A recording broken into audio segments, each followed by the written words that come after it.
পবনতনয় সংকটহরণ মঙ্গলমূরতি রূপ রাম লক্ষণ সীতা সহিত হৃদয় বসই সুরভূপ।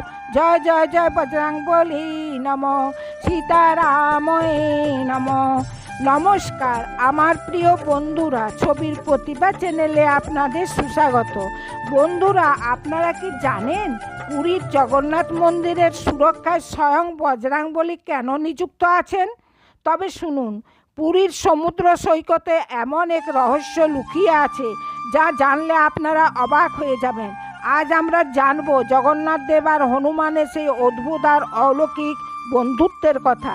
বন্ধুরা, পৌরাণিক কাহিনীর অনুসারে অনেক বছর পূর্বে হনুমানজি ভগবান রামচন্দ্রের সন্ধানে এবং জগন্নাথ দেবের দর্শন লাভের প্রবল আকাঙ্ক্ষা নিয়ে পুরীর সমুদ্র তীরে পৌঁছান। সেখানে এসে তিনি পরম ভক্তিতে রাম নাম জপ করতে শুরু করেন। অদ্ভুত বিষয় হলো, হনুমান মহারাজের সেই তীব্র ভক্তি আর রাম নামের ধ্বনিতে সমুদ্রের উত্তাল ঢেউ পর্যন্ত যেন শান্ত হয়ে গেল। জগন্নাথ দেব তার এই অনবদ্য ভক্তি দেখে অত্যন্ত মুগ্ধ হন, আর তিনি হনুমান মহারাজের সামনে প্রকট হয়ে তাকে জিজ্ঞেস করেন, হে বজরংবলী, তুমি কি বর চাও?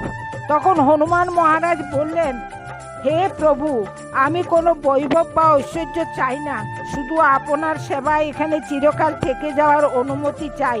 তখন জগন্নাথ দেব হাসি মুখে তাকে পুরী মন্দিরের প্রধান রক্ষক হিসাবে নিযুক্ত করলেন।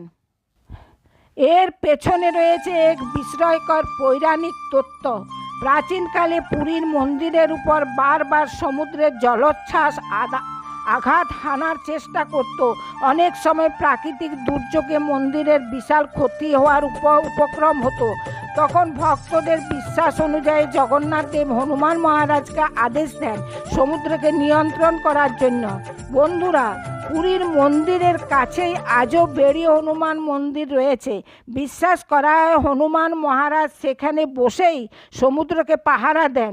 বলা হয় তিনি সমুদ্রকে আদেশ দিয়েছিলেন, কি প্রভু জগন্নাথের মন্দিরের সীমানায় যেন আপনার জল কখনো অতিক্রম না করে।